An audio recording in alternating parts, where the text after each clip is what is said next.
be opening up and rinsing out the fabrics that we dyed yesterday. Now these fabrics were dyed with the Itajime technique, and we used a hexagonal fold. Yesterday we dyed 3 pieces, 2 pieces that were navy blue and one other piece that was a purple that I created by mixing in a little bit of red with the navy blue dye. So let me switch to the overhead camera and we'll go ahead and start rinsing those pieces of fabric out.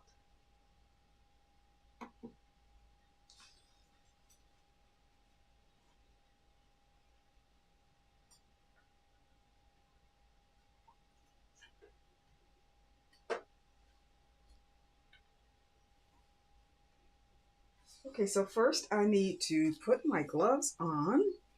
I don't want to run around with blue or purple hands. So let me get these on. And I want to thank you for being here today. And if you have any comments, please put them in the chat for me. So I'm having a little trouble with this one glove.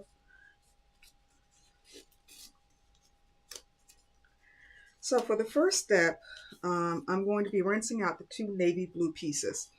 So I have here some ice water, and it's just water that I put ice in.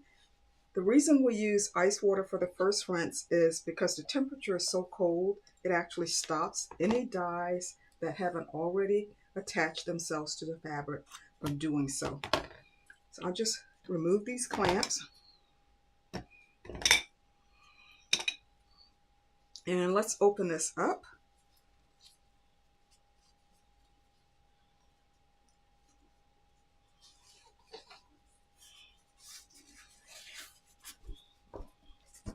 I will lay it out here so you can kind of see the pattern that we're getting. And I'm going to go ahead and just put it in this ice water.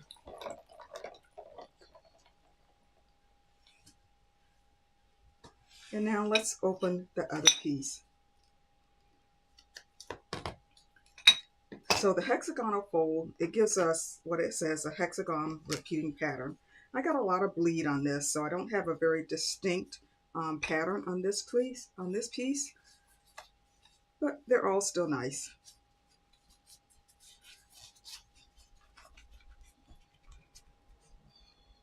Okay, so let's take a look at that one.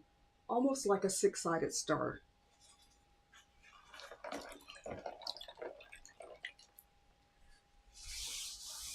Clean off my table here and put this aside. So I'll take this fabric, clean off my table. I try to keep the table clean as I work. Doesn't always help, but I try. So I'm just going to dunk this around in this ice water for just a few minutes and let as much of the dye come out as I can. And I'm not seeing a whole lot of dye, and that's good. So this color is navy blue, and it's a really deep, dark blue. So now what I'm going to do next is pull over another tub, and this tub has warm water in it, or hot, as hot as I can get it out of the tap. And it has a little bit of dish soap to help remove any excess dyes. I'll just squeeze out the excess water on here and put this in the warm water. Give it a few squeezes.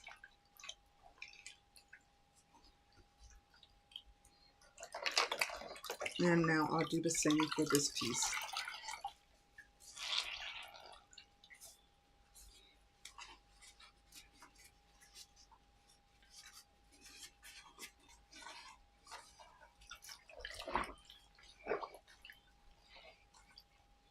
As you can see how much dye has been pulled out from the cold water rinse.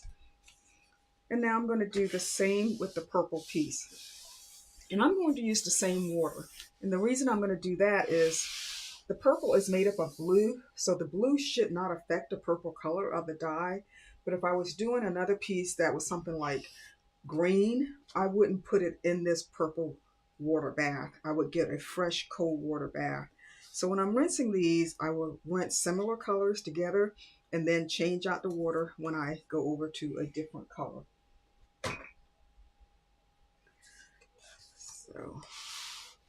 So here is the purple one. And purple is one of my least favorite colors, but sometimes you have to use them. So I'll move that out of the way and let me open this up so you can see.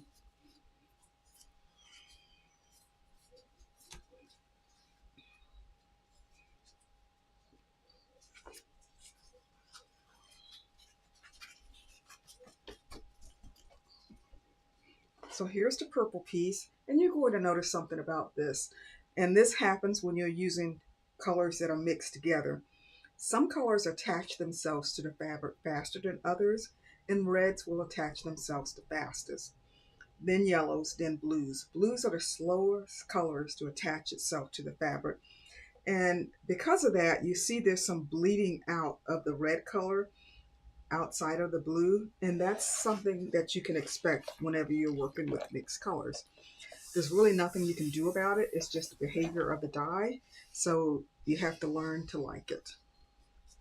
So I will just dunk this around in the cold water. I'm going to leave it here for a minute while I switch out the blues to another tub of warm water. So I'm just going to squeeze out the excess dye.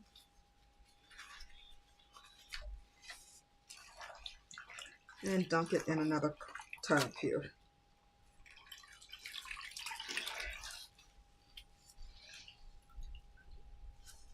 Hi Pat, it's good to see you. How's the weather down there in Florida? It's finally to the point here where I don't have to have a heater on in the studio. But that won't last long. I'm sure it's going to heat up again soon. Okay, so I put those two blue pieces in a fresh bucket of warm water. And now I'm going to take this purple piece and put it in the first bucket of warm water. Even though this water has a lot of color in it, it's only going to stay here for a little while, so it should not pick up any of this color.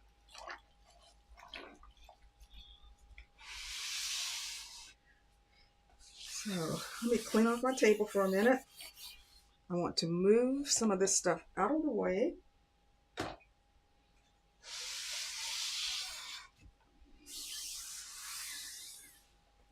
And I'm going to take these couple blue pieces from yesterday, and I'm just going to lay them out on the table so that you can see the pattern that we're getting.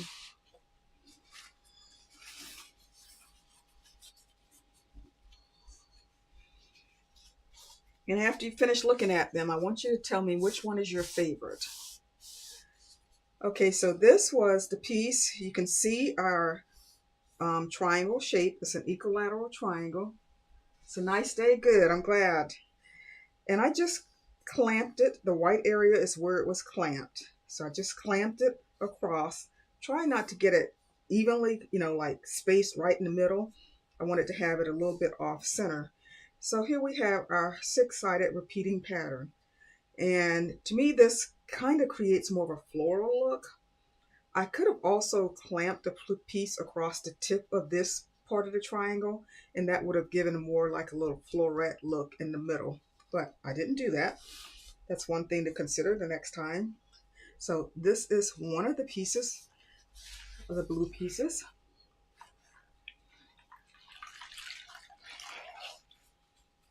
And let's take a look at the second blue piece.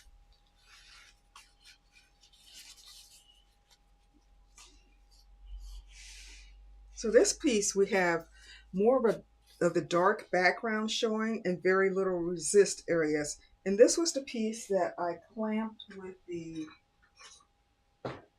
with the ceramic tile. So basically, so here is our triangle shape. And I had the tile clamped so that I had three corners showing. So that gives us the smaller white areas. And again, if I had taken and put another resist shape kind of somewhere in the middle, I could have got more of a floret look in the middle. But totally different from the first look. This one has a lot of background showing and the first one doesn't. So I'm going to pull out the purple one now and just show you what that looks like.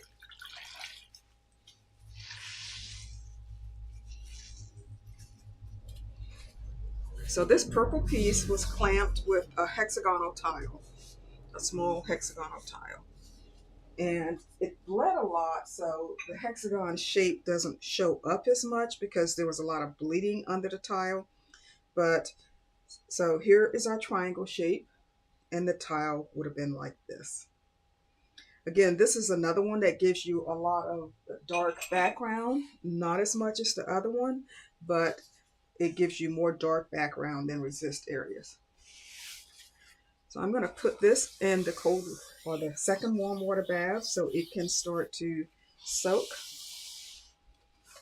And these will need to soak probably 2 to 3, 4, maybe 4 times more. And each time I'll just put them in the warm water. And I probably don't need to put any additional soap in them, but just enough warm water to rinse out any excess dye and the, oh, did you lose your connection, Pat? Glad you're back. So I was saying this will need to soak probably 3 to 4 more times in water to pull out any of the excess dye. I probably don't need any more soap in it, but I'll let it soak several more times, then finally hang them to dry, and then I will take photos and create a short little video. So let me switch back to the other camera.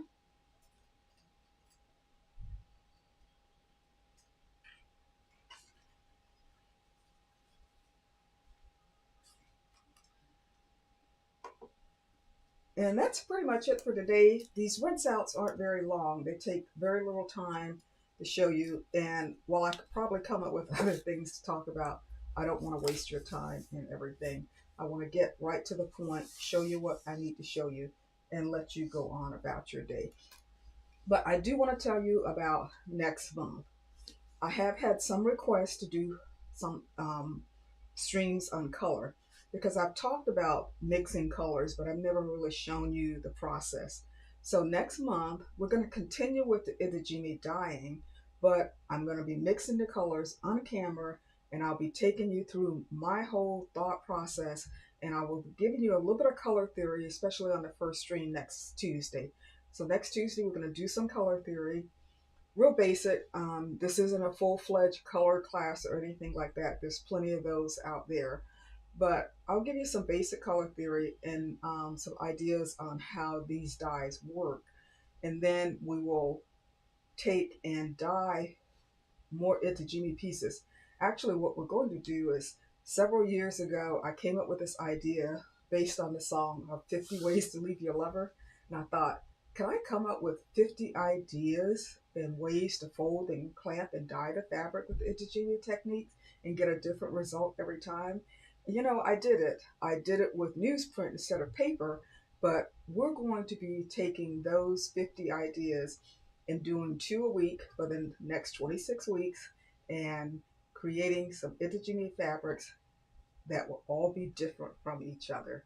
So I thought that would be a fun thing to do with you guys, and I hope you think it's fun. Let me know in the chat what you think about that, or if you're watching the replay of this, let me know what you think about that. So we're going to be dyeing the fabrics and talking about color at the same time. So that's what I have planned starting next week for the first stream in March for the next 26 weeks. But I know I'll have a couple weeks where I won't be streaming because I'll be out of town. So let me know what you think about that idea. I really hope you like it as much as I do. I think it'll be fun, and I think you'll learn something besides just watching me fold and clamp fabric and unfold it. And so that's pretty much all I have for you today. If you have any questions or comments, go ahead and put them in the chat.